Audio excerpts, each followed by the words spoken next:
신약성경 317페이지 에베소서 6장 19절로부터 20절 말씀 제가 봉독하도록 하겠습니다.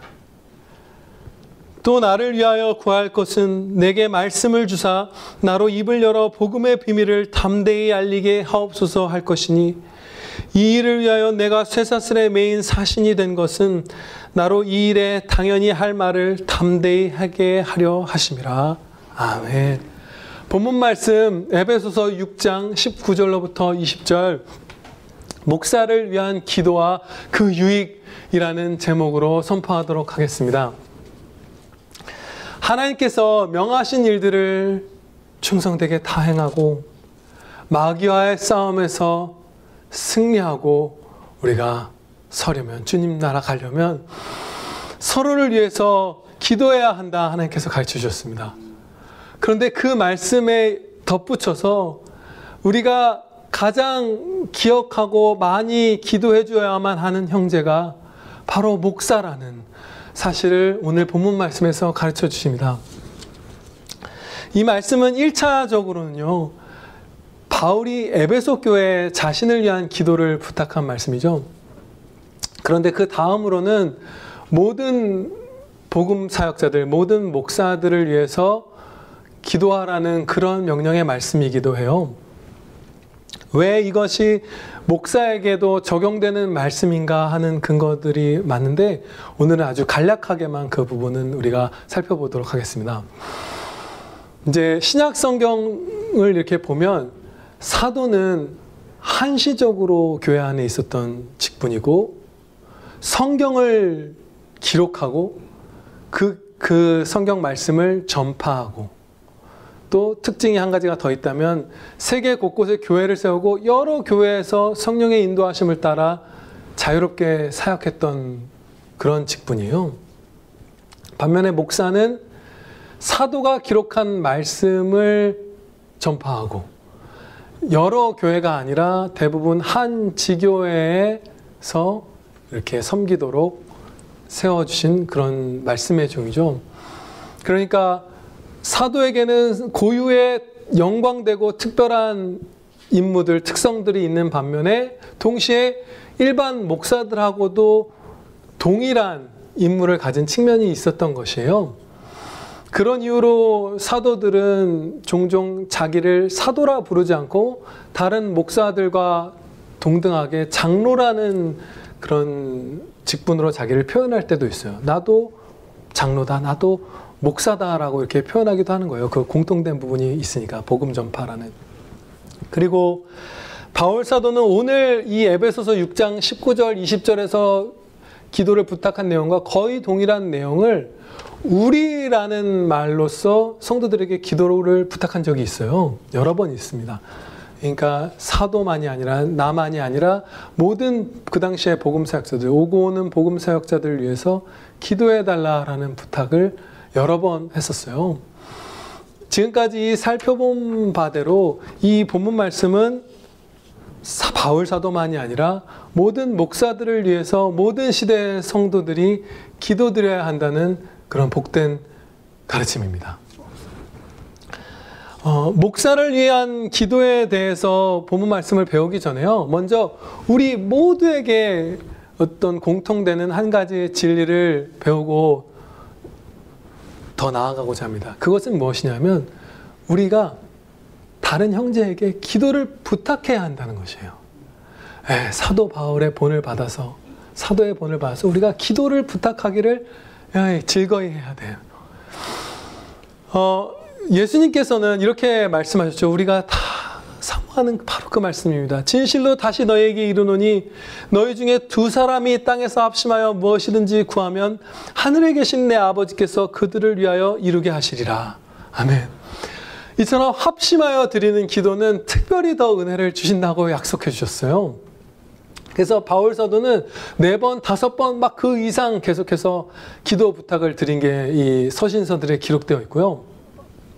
그리고 다니엘 같은 경우 느부갓네살의 꿈을 해석해야 되는 그 상황 앞에서 친구들 3명을 청해서 불러 모은 다음에 상황을 설명하고 같이 기도해 달라고 하였어요.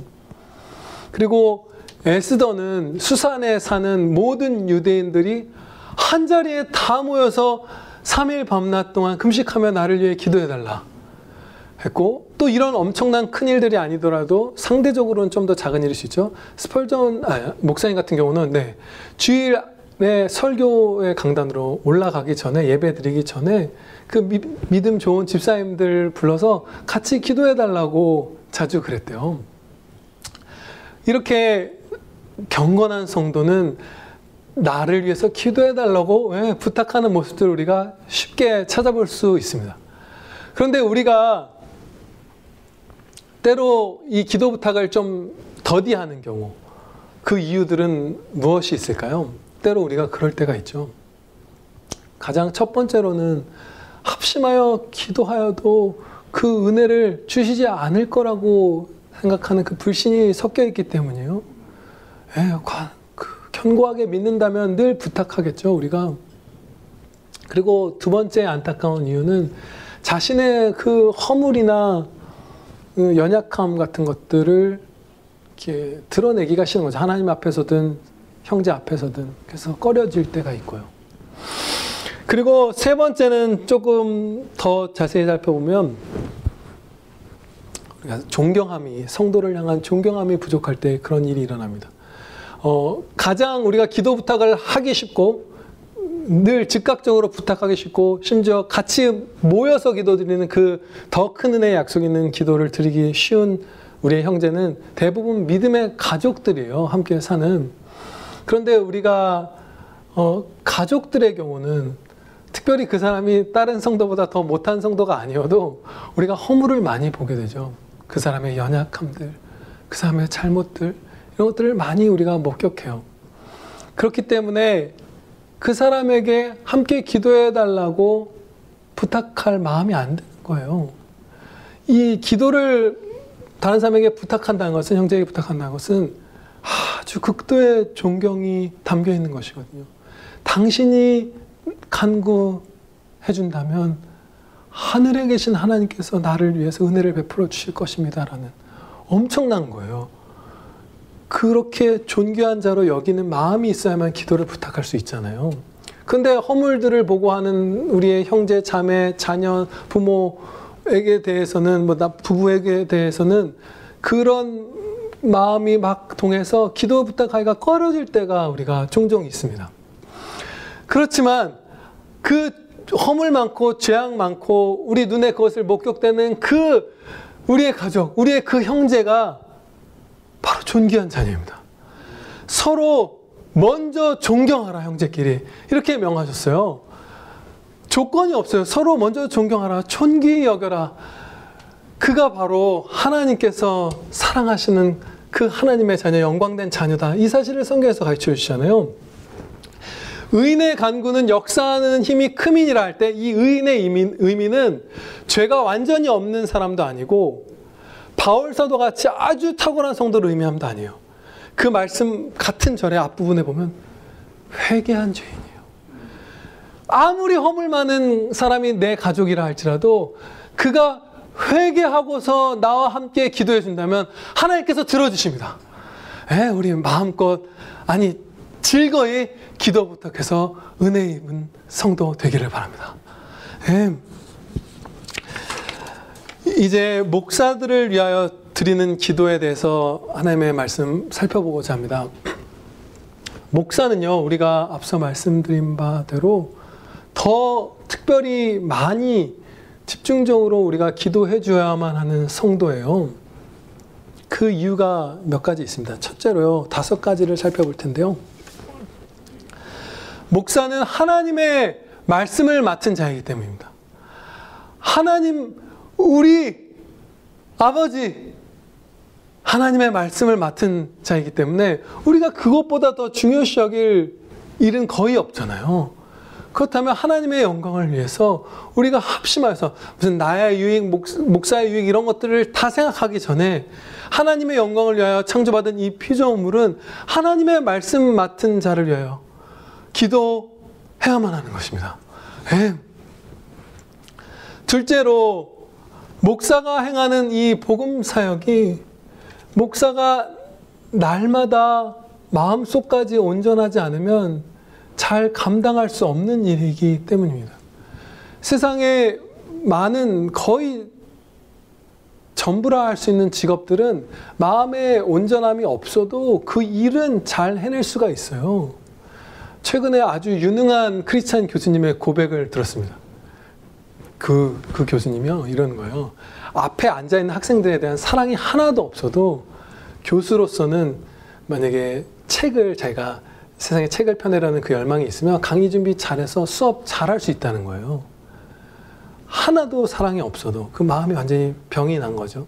그리고 우리가 무슨 이런 얘기들 많이 접하잖아요.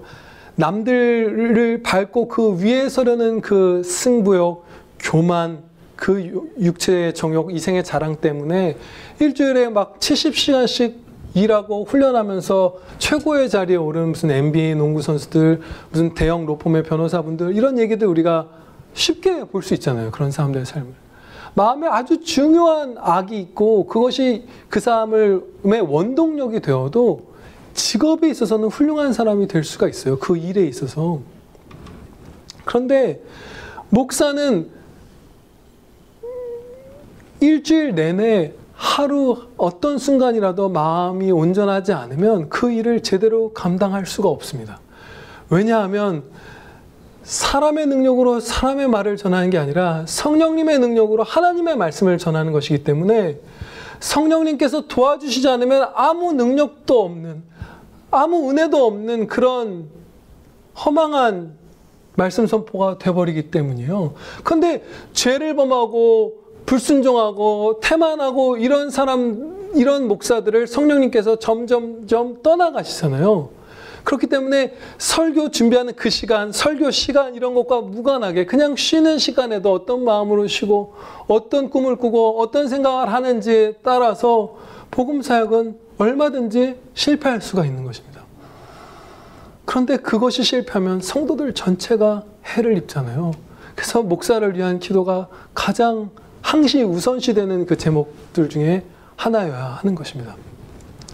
다음으로 네 번째 이유는요. 목사가 마귀들에게 정말로 크게 공격받는 성도들 가운데 한 명이기 때문입니다. 마귀는 목사를 공격하기를 즐겨할 수밖에 없어요. 왜냐? 걔네는 아주 명철한데 누구보다도 하나님을 싫어하잖아요. 그럼 하나님의 말씀을 맡은 자를 공격하는 것을 즐겨할 수밖에 없어요. 하나님이 제일 기뻐하는 것이 복음을 듣고 죄인이 회개하여 구원받는 것이잖아요. 이 땅에 일어난 일 중에. 그러면 마귀가 제일 싫어하는 일도 바로 그것인 거예요. 하나님이 제일 기뻐하시니까. 복음이 바르게 선포돼서 영혼의 구원이 일어나고 성화가 일어나고 예수님을 닮아가고 구원이 완성되어 가는 것. 이 모든 것들이 마귀가 제일 싫어하는 일이라고 확신할 수 있습니다. 우리는. 그래서 목사에게 그 누구보다도 불화살을 가장 많이 쏘는 그 부류의 사람이 목사인 것이에요. 사도 바울조차도 여기 본문 말씀 보면 담대함이 나에게 주시기를 기도해달라 부탁하고 있잖아요. 근데 사도 바울은 강한 사람이었어요. 타고난 뭐라고 그러죠? 기질이 아주 강인한 사람이었어요. 성실하고 진취적이고 추진력 있고 용감하고 그리고 막 몸도 약한 거 이런 거 얘기하지만 바울이 약한 건 약한 것도 아니에요. 예전에도 한번 말씀드렸지만 오늘 신시아 목사님 바울만큼만 약해봤으면 좋겠다. 막 이래요.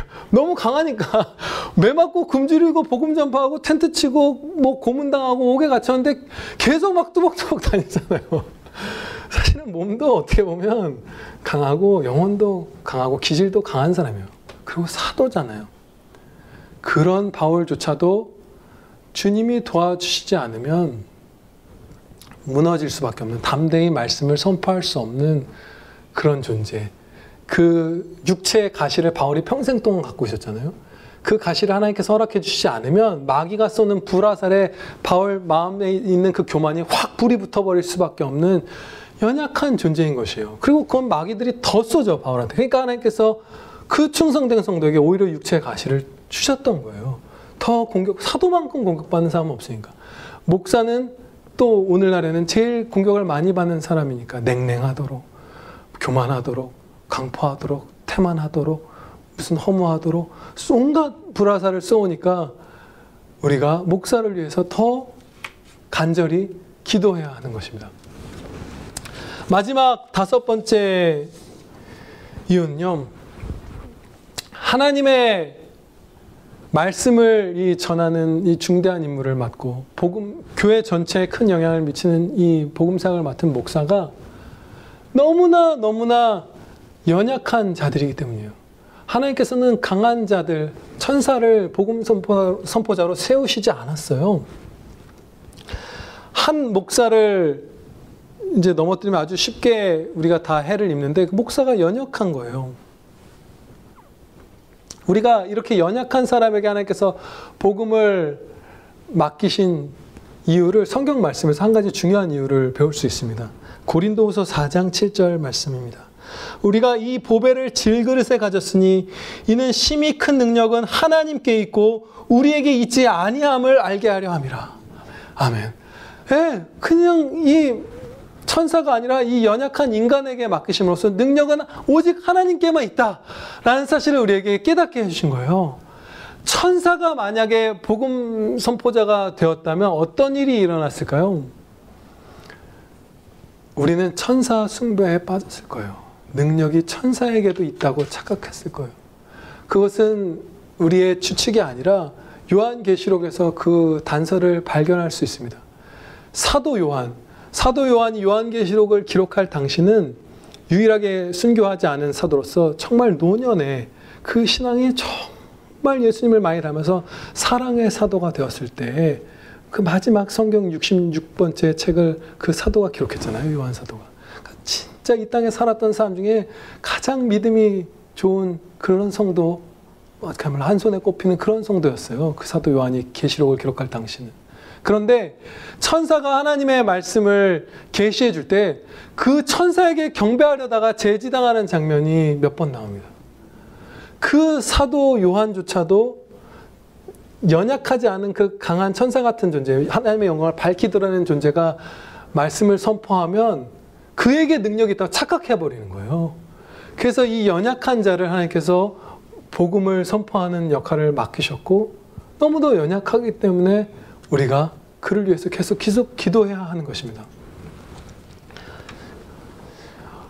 이제 목사를 위한 기도의 내용을 살펴보고자 합니다. 이제는 기도해야 하는 그 중요성에 대해서 살펴보고 내용을 살펴볼 텐데요. 바울은 쇠사슬에 지금 묶여 있었고 당연히 여러 가지 고통을, 결핍을 겪는 상황이었잖아요. 그럼에도 불구하고 자신의 형편이 아니라 자신의 사역을 위해서 기도해 줄 것을 부탁했어요. 이것이 목사를 위한 기도의 중심입니다. 목사의 어떤 형편이나 목사 그 사람의 개인적인 삶을 위해서 기도하는 것이 아니라 목사에게 맡겨주신 그 공적 사역을 위해서 힘써 기도하는 것이 중점적이 되어야 합니다. 이것이요, 때로는 우리가 사랑으로 다른 기도를 더 드릴 수도 있어요. 목사님을 사랑하는 마음으로 목사님에게 뭐 이런 것도 있었으면 좋겠고, 건강도 막 엄청 많았으면 좋겠고, 무슨 경제적으로도 이렇게 풍요했으면 좋겠고, 쉬면서 어디 뭐 가족들 보러 미국에 가실 수도 있으면 좋겠고, 뭐 여러 가지 우리가 기도할 수 있죠. 너무 다 선하죠. 그런데 그거보다도 만약에 신실한 목자라면, 아주 무슨 사도 같은 사람이 아니라 그냥 신실하다 말할 수 있는 보통의 목사만 되어도 예수님께서 인도해 주시기 때문에 자신의 형편이나 건강이나 혹은 목숨보다도 말씀 사역을 잘 충성되게 참되게 감당할 수 있는 것을 그가 더 기뻐할 것입니다. 그래서 목사를 사랑하는 마음에서도 제일 먼저 기도해 주실 것은 하나님 말씀의 정수를 풍성하게 선포하는 그런 복된 종이 되기를 기도해야만 합니다. 우리가 이제 세부적인 기도 내용을 살펴볼 텐데요. 지금 목사를 위한 큰 틀을 살펴봤죠, 기도에. 이제 세부적인 내용을 이제 살펴볼 텐데요. 먼저 담대히라는 바로 이 말씀입니다.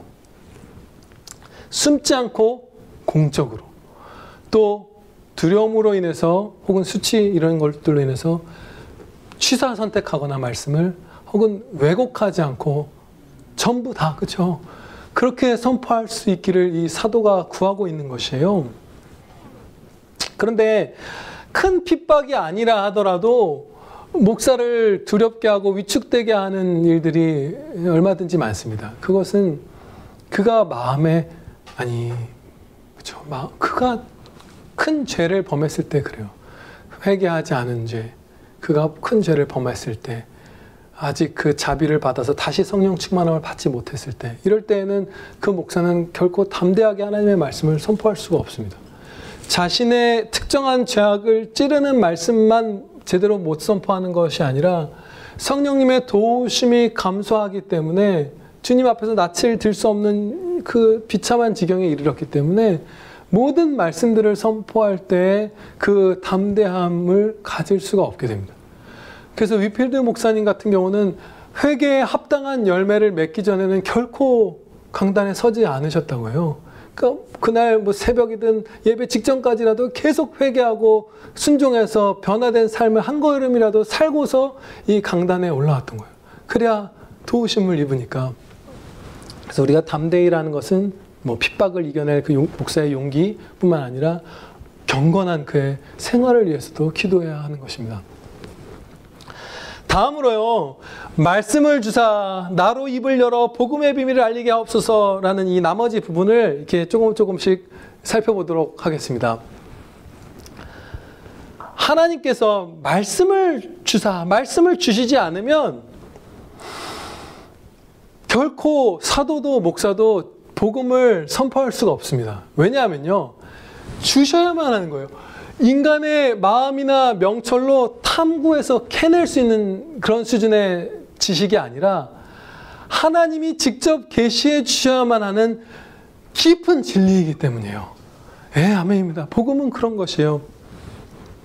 생각을 해보면요, 학교의 수업 시간에, 우리가 다 다녀본 학교의 수업 시간에 이미 밝히 알려진 사실들에 대해서 선생님들이 잘못 가르치시는 경우는 거의 없죠. 전국에 있는 학교에서 거의 대부분의 선생님들, 교수님들이 이 중심 지식에 있어서는 그날 교과에 그거에 있어서는 전혀 틀리지 않고 다 잘 가르치세요.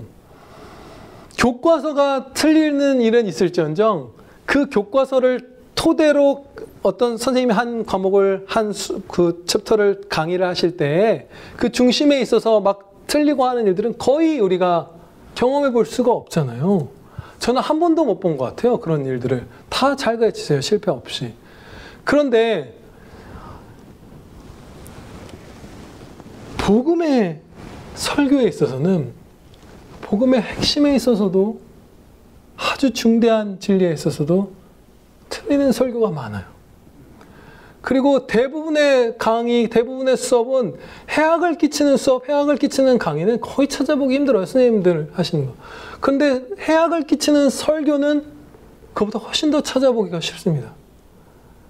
이 복음이란 것이 인간의 지성과 마음을 훨씬 넘어서는 하나님께서 주시는, 계시해 주셔야만 알 수 있는 진리, 살아있는 하나님의 살아있는 말씀이기 때문에 목사가 성령님께 붙들림 바 되어 있지 않으면 목사의 교만으로 인해, 무지로 인해, 경솔함으로 인해, 연약함으로 인해, 이외의 모든 죄성들로 인해서 그 설교를 제대로 할 수가 없는 거예요. 아주 인간이 마음대로 다룰 수 있는 차원의 지식이 아닌 것이죠. 은혜 없이는 만질 수가 없는, 전할 수가 없는 것이 이 진리인 것이에요. 그리고 속죠. 그 이상한 진리에 듣는 청중의 입장에서는. 그리고 대부분의 경우 이제 허락해 주시기 때문에 항상 입을 연다, 입을 열게 해주시기를 구해달라 하는 이 입을 열어라는 말씀이 하나님께서 주시는 은혜라는 사실을 우리가 자각하지 못할 때가 많아요. 입을 여는 거, 우리 당연히 입을 열어서 소리 내고 말할 수 있지. 그런데 하나님께서는 다양한 이유로 입을 열지 못하게 하실 때가 있습니다. 종종. 아예 물리적으로 말을 못하는 상태에 우리를 처하게 하실 수도 있고요. 아니면 입으로 어떤 종류의 말은 할 수 있지만 특별한 내용에 대해서 그 영혼의 어떤 제동을 거셔서 말을 도무지 꺼낼 수가 없게 우리의 자유의지를 훼손시키시는 것은 아니지만 아주 그 짓누르심으로 인해서 가리우심으로 인해서 어떤 말을 결코 뱉을 수가 없게 입을 막으시는 경우가 있어요. 성경에서도 여러 군데 기록되어 있습니다. 거짓 선지자 발락에게도 그렇게 하셨고 또 에스겔 3장 말씀을 보면요. 3장 26절, 27절에 하나님께서 입을 여시기도 하고 닫기도 하시는 그런 장면이 나옵니다. 내가 네 혀를 네 입천장에 붙게 하여 네가 말 못하는 자가 되어 그들을 꾸짖는 자가 되지 못하게 하리니 그들은 패역한 족속임이니라. 닫으셨죠. 그런데 하나님께서 뜻하실 때 또 여십니다. 그러나 내가 너와 말할 때 네 입을 열리니 너는 그들에게 이르기를 주 여호와의 말씀이 이러하시다 하리라. 이런 식으로 계속 말씀을 이어가세요. 닫으시기도 하고 여시기도 하는 거예요. 아예 물리적으로. 그리고 다윗은 이 밧세바와 간음한 다음에 나단 선지자의 책망을 듣고서 이렇게 주님께 기도드렸습니다. 부탁을 드린 거예요. 회개하면서 주여 내 입술을 열어주소서 내 입이 주를 찬송하여 전파하리이다. 이 혀가 입천장에 붙어버렸다라고 말할 수 있는 상황은 아니지만 그 영혼에 어떤 제동이 걸려서 아무런 찬양의 말을 감히 하고 싶어도 못 여는 상태에 다윗이 처해 있었던 것이에요. 그런데 이 설교와 관련해서 제가 한번 이 입을 열지 못하게 하시는 이 특별한 경우를 겪은 적이 있습니다. 제가 어느 날 주일에 이제 새벽 3시 반 정도까지 설교문을 이제 작성을 했는데 성경 말씀에 그대로 합하게 설교문을 작성을 하고 마쳤어요. 그런데 갑자기 그 첫 줄부터 하나도 설교해서는 안 된다는, 할 수 없다는 그 어떤 입을 못 열게 하시는 것을 느꼈어요. 그래서 왜 이 설교문에 무엇이 잘못되었지 눈을 들어서 확인하려고 해도 눈으로는 보이지만 이 내용이 안 들어와요, 아예. 그야말로 초자연적인 역사를 하시는 거죠. 특별한 역사를 하시는 거죠. 아무리 알 수가 없어요. 말할 수도 없고, 뭐가 혹시 잘못된 게 없었어요. 나중에 결론적으로 얘기하면. 왜 그런지도 아무것도 알 수 없고, 아무 말도 할 수 없구나. 그래서 그 3시 반에 이제 기진맥진해서 이제 잠을 들었어요. 그리고 6시쯤에 아침에 이제 일어났는데 성령님께서 인도를 해주셔서 회개의 길로 인도해 주셨어요. 근데 그때 그 회개는 제가 어떤 특별한 사악한 범죄를 했기 때문에 회개하게 하신 게 아니에요. 그런 죄를 지은 그런 때가 아니었어요. 어떤 회개였냐면 그날에 선포하라 명하신 말씀이 우리 평안교회와 한국교회 전체에 대한 엄중한 경계와 경책의 말씀이었는데 그 주에 선포되는 그 말씀에 합당한 만큼 그 합당한 애통함, 회개, 사랑, 겸손 이런 것들이 저에게 부족했던 것이에요. 그 기존의 관심, 기도, 충성.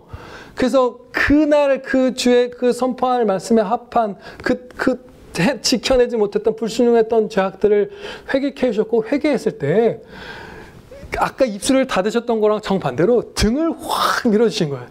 가라, 선포할 수 있다, 잘할 수 있다. 그래서 설교문 처음부터 다시 써야 된다고 생각했었는데 그 설교문 그대로 갖고 가서 설교를 했고 그날 우리에게 특별한 은혜를 많이 주셨어요.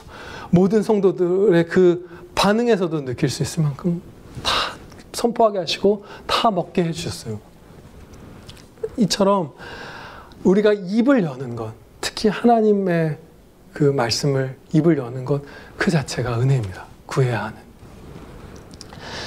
세 번째로 복음의 비밀이라는 이 말씀을 배워보고자 합니다. 복음은 여러 면에서 비밀이다 라고 불릴만 합니다.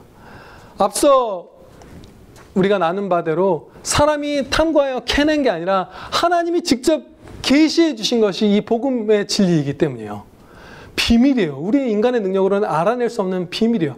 알려주실 때 알려주시는 만큼 알 수 있는 하늘의 비밀인 것이죠.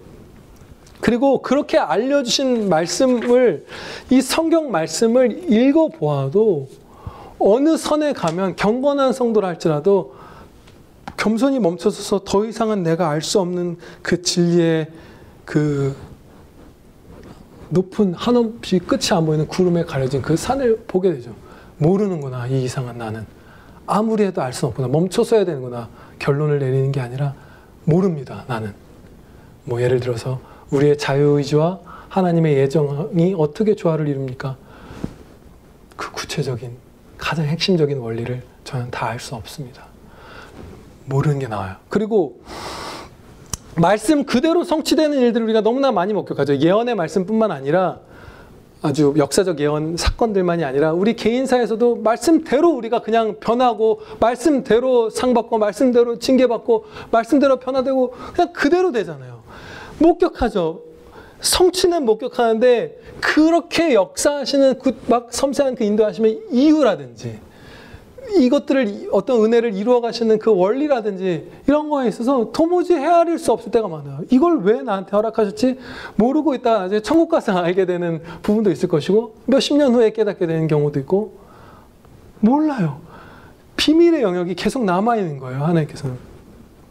그리고 어거스틴 선생님은 이런 식으로 얘기했어요. 복음의 그 핵심, 구원받기 위해서 알아야 되는 그 부분은 정말 어린아이도 다 할 수 있게 쉽게 해주셨고 그래서 그 정말 연약한 자들도 주님께로 나올 수 있게 해주셨지만 복음의 정말 어려운 그 부분들은 가장 명철한 자도 감히 교만하지 못하도록 깨닫지 못하는 그 심연의 깊이를 이 복음 가운데 계시해 주셨다.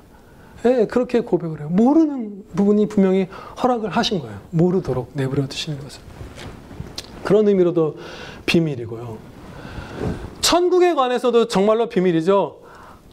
뭐뭐와 같을 것이다라는 비유로밖에 설명할 길이 없어요. 그 완성된 하나님의 나라와 이 땅은 도무지 이 땅의 언어로 그 완성된 나라는 이 땅의 개념으로 담아낼 수가 없어서 부활의 육신을 설명할 때도 그 씨앗과 커버린 나무의 비유로 사도가 설명하잖아요. 부활의 육신이 정말로 영광되다 하는 말대로 탁월할 텐데 어떻게 탁월한지 설명을 해줘도 우리가 알아들을 수 있는 길이 없는 거예요. 이 땅의 언어로 담아낼 수도 없고 하등한 언어는 이 세상의 언어 가운데서도 담아내지 못하는 개념들이 있잖아요. 아주 원시적인 언어라는 것들. 근데 아무리 고등한 언어를 써도 담아낼 수가 없는 게 있어요. 그래서 뭐뭐와 같다.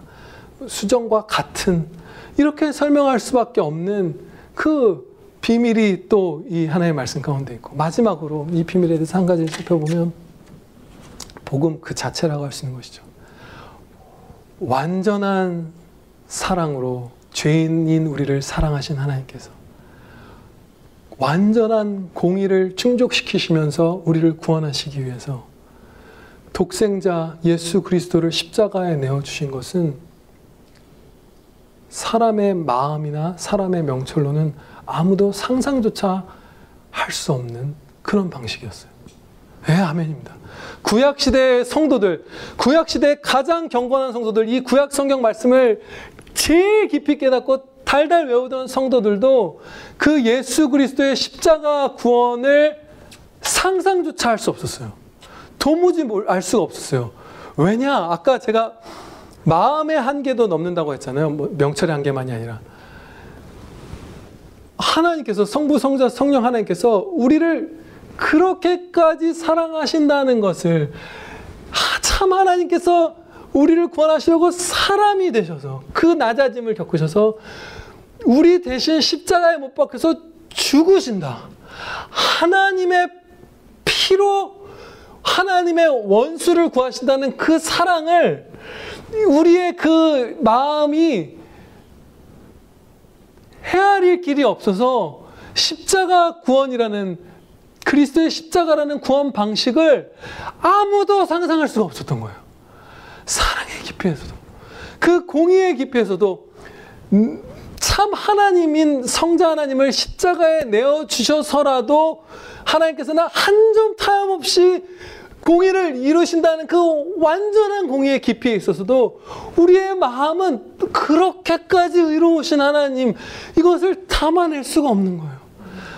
그래서 명철의 한계만이 아니라 이 마음의 그 크기와 깊이의 한계로도 십자가 구원이라는 이 복음의 핵심은 우리의 상상을 아득히 벗어납니다. 그래서 우리의 마음이 넓어지면 넓어질수록, 지혜가 커지면 커질수록 그리스도의 십자가에서 맛보는 그 배웁게 되는 영광과 사랑과 신비와 기쁨과 아름다움과 이 모든 것들이 마음이 커진 그 한계선까지 계속 커져요. 그래서 십자가만 알기로 하는 거예요. 그것을 제일 기뻐하는 거예요, 사도가.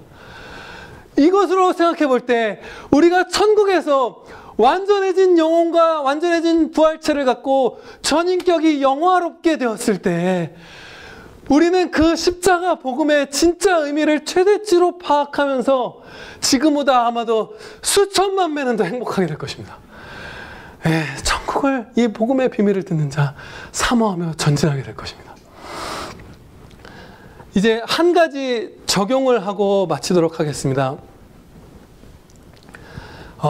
마땅하게도 이 한 가지 적용만 한다면 바로 이것이 적용일 것이에요. 목사를 위하여 기도하라. 그렇죠? 근데 이 목사를 위하여 기도하라는 이 적용에 대해서 마지막으로 살펴볼 때에는 그 기도를 받는 목사에 집중하는 것이 아니라 기도 드리시는 그 회중 여러분의 유익에 대해서 집중해서 살펴보고자 합니다. 너무나 엄청난 은혜가 여러분들에게 임할 거예요. 목사를 위해서 기도할 때. 성도가, 이 말씀을 먼저 드리는 게 좋겠네요. 우리는 떡으로만 사는 게 아니라 하나님의 입에서 나오는 모든 말씀으로 인하여 살 것이라고 가르쳐 주셨잖아요. 이 말씀이 우리의 생명이죠. 떡을 못 먹어서 죽게 된 거 안 겪게 하시면 죽는다 하더라도 말씀이 우리에게 있으면 우리는 영원히 살잖아요. 눈을 천국에서 뜨잖아요. 말씀으로 영원히 사는 자들인데 이게 우리의 기쁨이고 생명인데, 그 말씀은 성도가 목사를 위해서 그 기도하는 것들, 어떻게 살아왔냐 하는 것들, 이 주일날 설교를 듣기 전까지 어떻게 살아왔냐 하는 것과 이 예배 가운데 어떻게 임하여 설교를 듣고 있는가, 그 영혼의 자세와 행동에 따라서 주어지는 말씀의 양이 아주 천차만별로 달라집니다. 이와 관련되어서요, 마태, 마가, 누가복음, 이 공관복음에 모두 기록된 아주 중대한 사건이 있어요. 저는 마태복음 13장에서 그 사건을 읽겠습니다. 예수를 배척한지라 예수께서 그들에게 말씀하시되 선지자가 자기 고향과 자기 집 외에서는 존경을 받지 않음이 없느니라 하시고 그들이 믿지 않음으로 말미암아 거기서 많은 능력을 행하지 아니하시니라. 누가복음, 마가복음에서는 능력을 행하실 수 없었다. 그래서 아주 소수의 사람에게만 권능을 베푸시고 다른 곳으로 가서 그 은혜를 베푸신 게 나와요. 하나님을 경외하지 않고 이 사건에 기록된 사람들의 상태가 뭐죠? 하나님을 경외하지 않고 말씀 듣기를 원치 않고 말씀을 믿지 않는 자들에게는 은혜로 권능을 베푸시는 것을 거두신다라는 그런 가르침이에요. 그런데 이 설교의 순간은 이와 동일한 상황입니다. 사람이 사람의 말을 하는 게 아니라 성령 하나님께서 사람인 목사의 입술을 사용하셔서 하나님의 말씀을 먹여주시는 순간이잖아요. 그러면 이렇게 표현하면 더 똑같은 상황인 게 와닿을 거예요. 그리스도의 영께서 목사를 사용해서 그리스도의 말씀을 전해주신 상황이 이 설교의 시간이잖아요. 그러면 우리가 이 어떤 마음으로 이 설교를 기다려왔고 기도해왔고 어떤 마음으로 듣고 있는지에 따라서 그 주어지는 말씀의 양이 천차만별로 달라질 수밖에 없습니다. 똑같이 그리스도께서 공생애 가운데 권능을 거두셨던 것처럼 말씀을 더 이상 가르치지 않고 떠나셨던 것처럼 성령님께서 그리스도의 영께서 설교 가운데에서 그 말씀 먹이시기를 거두실 수도 있는 것이에요. 모든 목사님들이 평생에 몇 번씩은 그런 체험들을 한다고 저는 확신합니다. 대부분의 목사님들이 비슷한 고백을 하는데요. 저도 아주 이 말씀이 이렇게 그대로 이루어지는, 비슷한 장면이 이루어지는 안타까운 걸 겪은 적이 있어요. 하나님께서는 자비하시기 때문에 우리가 막 이 말씀을 선포되고 있는 하나님의 말씀을 저게 맞나 아닌가 막 믿을까 막 불신하고 이렇게 갈팡질팡하는 상태에서 들어도 말씀 거두시지 않아요. 대부분 많이 주세요. 그리고 막 집중이 됐다가 안 됐다가 막 정신이 혼미했다가 할 때 말씀 거두시지 않아요. 하나님은 자비하시기 때문에 오래 참으시기 때문에. 오히려 이제 저 같은 경우는 이제 아침 오후에 요즘에 코로나 시기에 설교를 하고 한 개를 택해서 설교를 택해서 영상을 올리잖아요. 그러면 설교가 더 은혜 충만하고 더 쉽게 더 깊이 진리를 잘 전달한 설교가 상당수는 오히려 그 예배에 뭐 오후를 택했으면 오전보다 오후 예배 성도분들이 말씀에 집중을 더 안 했을 때 이런 경우도 많아요. 왜냐하면 차비하신 하나님이시기 때문에 막 믿음이 연약해져 흔들리고 있고 집중을 못하고 있는 성도가 있으면 대부분의 경우 막 더 부어주세요, 은혜를. 더 음성이 나오게 하시고 더 쉬운 문장, 더 성령의 권능으로 그가 듣고 제가 선포하는 이 모든 것에 은혜를 부어주시는 거예요. 그런데 한 번은 이런 적이 있어요. 설교에 그날 본문 말씀에 가장 소중한 진리, 가장 중대한 진리를 선포할 때 그것을 믿기 싫고 순종하기 싫은 어떤 성도가 그때 고개를 이렇게 돌려버렸어요. 그때 성령 하나님께서 그 불을 꺼버리시는 것을 저는 느꼈어요. 그때는 아무것도 할 수가 없어요. 목소리를 높일 수도 없고 깨닫게 하기 위해서 어떤 새로운 표현이나 예화들이나 이런 것들을 떠올릴 수도 없고 아무것도 할 수 없어요. 그냥 그렇게 거의 식어버린 그 음식을 거의 먹지 못하게 그렇게 전할 수밖에 없어요. 봉독해드린 마태복음에서 예수님께서 권능을 행하실 수 없었다, 행하시지 않았다 하신 그 일들이 우리 가운데 일어나는 거예요.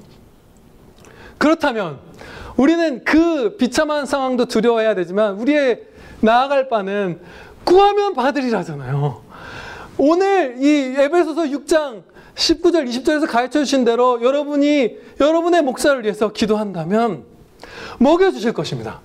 네, 시편 105편에 이런 약속이 있습니다. 여호와를 구하는 자들은 마음이 즐거울지로다.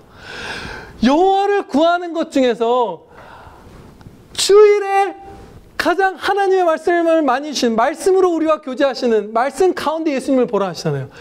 말씀이 우리에게 주신 하나님의 가장 그 큰 사랑의 소통이자 은혜인데 이 말씀을 주시기를 목사를 위해서 기도하는 것만큼 여호와를 구하는 건 없잖아요.